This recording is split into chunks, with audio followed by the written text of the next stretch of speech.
Hello everyone, and welcome to another video of problem-solving tutorials here on the channel. Today we'll be solving a very simple and fun problem from Code Forces. Problem 236A, Boy or Girl. This video is perfect for absolute beginners who are just getting started with programming. So, let's dive in.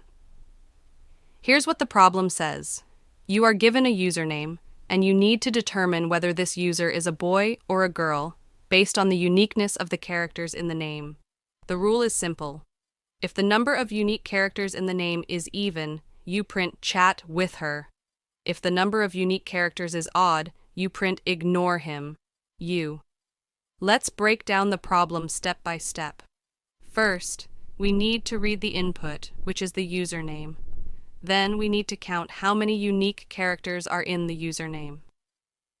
This is important because the decision to chat or ignore depends on this number.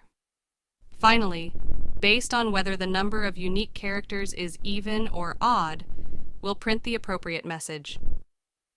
Now, let's walk through the code. First, we take the username as input with input. We then convert the input string into a set.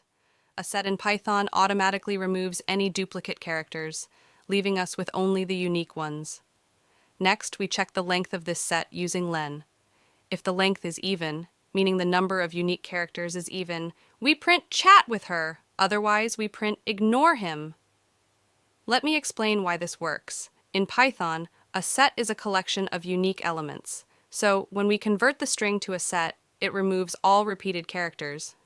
For example, if the input was Alice, the set would be A, L, I, C, E, and its length would be 5. If the length is 5, which is odd, the output will be ignore him.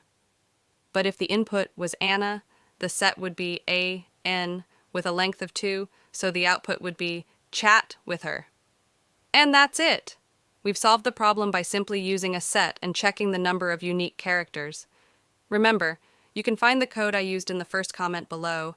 I hope this tutorial was easy to follow, and if you have any questions, feel free to drop them in the comments. Don't forget to like, subscribe, and hit the notification bell to stay updated with more problem-solving videos. Thank you for watching, and I'll see you in the next one.